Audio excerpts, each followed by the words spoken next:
Hi everyone, so today I want to show you a slide and lock gatefold card, and I can't remember who I saw do this, but somebody, I saw it online somewhere and I can't remember who it was.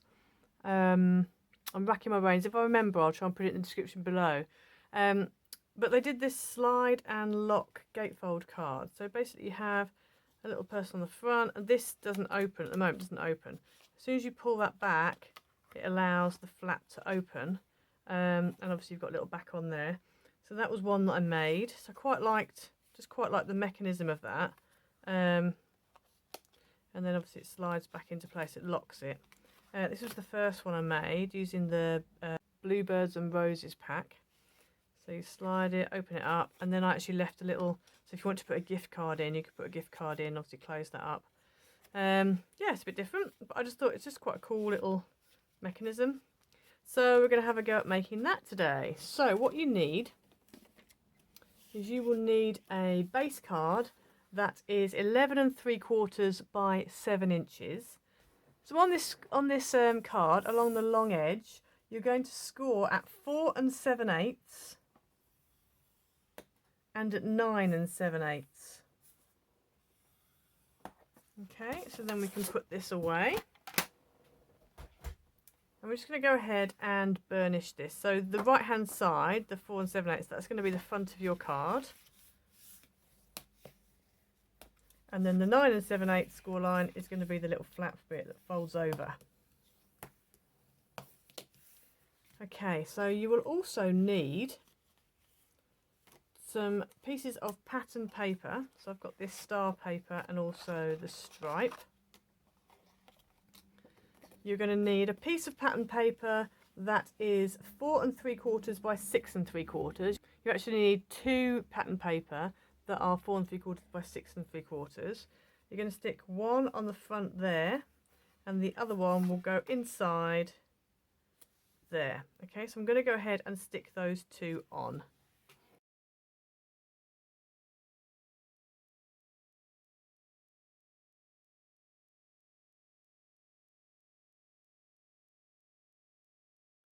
Okay, so once you've stuck those down, one thing that I will have put a caption about is you need to make sure you really put loads of tape or glue around the bottom half area, because in a minute we're going to be cutting out a little hole and you don't want to end up with flappy bits. So don't just go around the outside, make sure you do the whole panel. You also might notice, like with mine here, I haven't got a border. So what I did was, because it's too big, it's best to, you can make it so it fits, you can make it a bit narrow if you want to. If you did, then you would need to make it about 4.5 wide by 6 3/4. But I don't mind, because that edge there is kind of like a, it's not, you're not going to see it, so it's not, to me it's not a problem.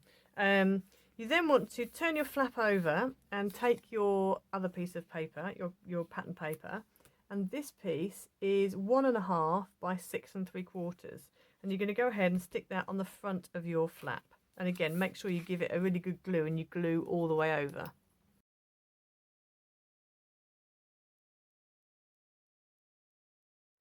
You'll also need to make yourself a little, what I call a slider template, which is this. I've just used a little bit of scrap craft card.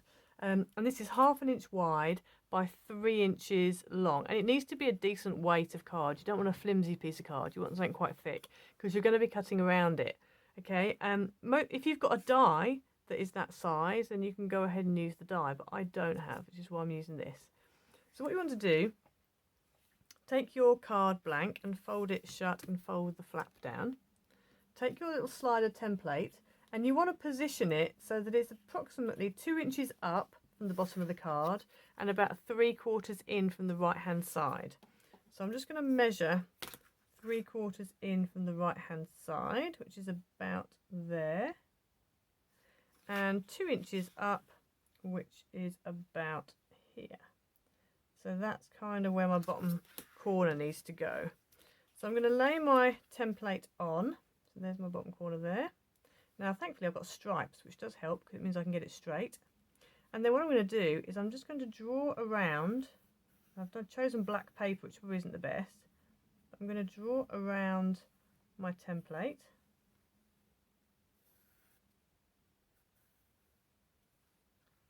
making sure I don't move it.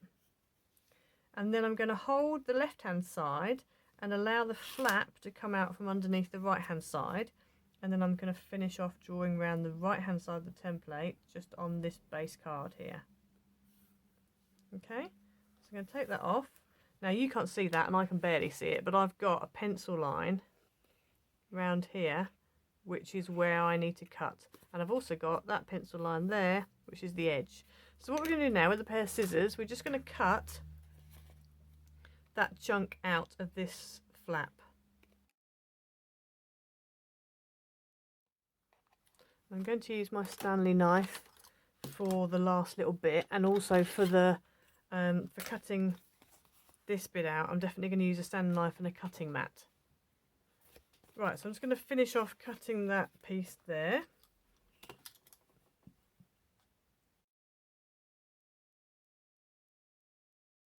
So that's that piece cut out, and now I'm going to cut the front piece.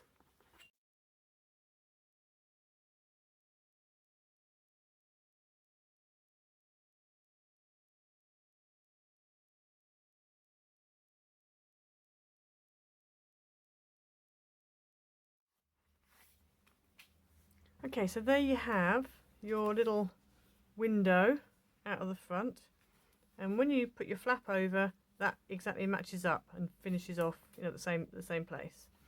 Okay, so I mean, inadvertently you've cut yourself another template, so if you end up losing the original template, you have got at least got another one, so it might be worth keeping that. So when you've done that, what you need to do is decide on what you want to be your slider piece. Now you need something really that's quite a good width, probably almost the width of your card. As you can see, this card is pretty much the width of my card.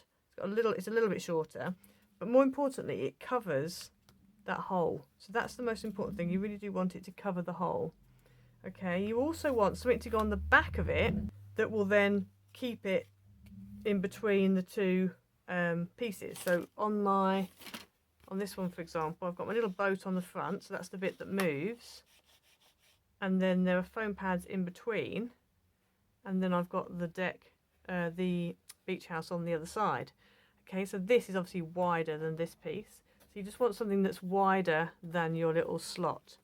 Okay, so I've got this on the back, which will be like a gift, another little gift card envelope, so you could put a gift card in there if you wanted to, or money or whatever, or just leave it as it is, fine. But that's going to be on the back, and then my car will be on the front, and then you will slide the car to open and close the card. You also need obviously like some kind of greeting, sentiment or whatever to go on, whatever else you want to put on the front. You need to think about that. So we're going to go ahead now and stick the sliding piece on. So what you need to do is, I usually start at the front, because obviously the front is the bit you really want to see, well, the bit you are going to see. So if you just move your flap back a bit, so that you know obviously you know what the width of your card is, and then I'm just going to washi tape that into position so it doesn't get it doesn't move around, and then we can see on the back where to stick our foam tape. So I'm just going to put that, I want it to be about, where's me little gaps about there. Yeah, so it needs to be nice and centrally top and bottom over it, and about like that. So I'm just going to just washi tape this into position so we know where it's going to need to be. I'm going to turn it over, and on the back we need to put some foam tape, and this will act as like a little runner, but will also mean that it doesn't go up and down, and it keeps it kind of on the track. So this little gap here should be, if you've measured 1/4 inch in, it should be about an inch, just over an inch, about 1 1/8 inches. So what we want to do is we want to make sure that we don't slide things too far. So we're going to put the foam tape up here, because then it will stop when it gets to there. It won't go any further, but it also means that we're going to do it about 1 inch wide, so you've got enough that you can slide it. So on the back of here, I'm just going to draw a line. So that's where the foam tape needs to start. It needs to start where the edge of your thing is, the edge of your, you know, slot is. And I'm going to measure an inch and about 1.25 inches, I think. 1.5 inches, no, about 1.5 inches, I think, to there. So that is where it's going to finish. So I'm going to put foam tape that's about 1.25 inches wide across here. Now this foam tape is about right. It's not quite as thick as the gap that I've cut, and that's fine. I mean, you will end up with a little bit of movement side to side, but it's not the end of the world. So I'm going to go ahead and put this on and just cut it so that it's about 1.5 inches wide,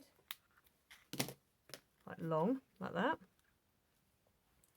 And then this gap on this side needs to be the same. So you need to make sure, yeah, 1.5 inches.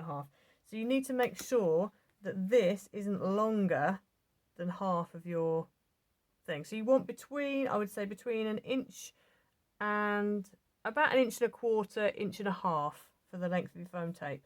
If you go any more than 1.5 inches, you are going to end up not be able to slide it out of the way of the flap in order to open it.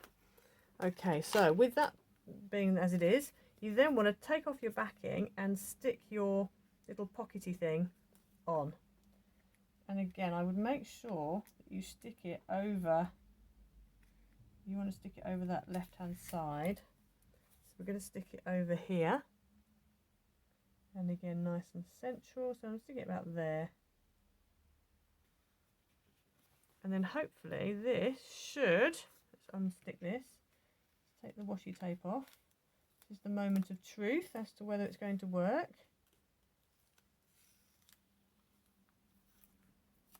So hopefully this should now slide. Yep, there we go, it's perfect. So as you can see, the back wheels just clear that. So now when this slides back, she says having a bit of trouble. There we go, it's because it's a bit snug, that's all. It does clear it. If you want to, you can put another layer of foam tape on. My problem is just because I've got decoupage. So because I've got decoupage layers, it wants to slot inside the decoupage layers, which it's not allowed to. But anyway, mine's just being a bit troublesome. Yeah. So because of my decoupage layers, I didn't have that problem with this one. This is nice and, you know, sort of easier. I mean, I didn't make mine far enough over on this one, which is why I had problems with that. But the actual sliding action is fine. Okay, and as you can see, this one moves around a bit left and right because it's not, the foam's not as wide, foam tape's not as wide as the actual slot that you've made. So, there's your card. So all we've got to do now is put a happy birthday there. And then the only other thing, which I haven't cut out, but I need to, is for inside. So obviously on this one, and also because I've got dark coloured card, I just cut an extra piece of like plainish paper out, card out, so that I can put my greeting there. And so that's all I need to do on this one, is just cut out that plain greeting, plain card for the greeting, so that we can write in it. So I'm going to go ahead and stick this down, and then I'll be back in a minute.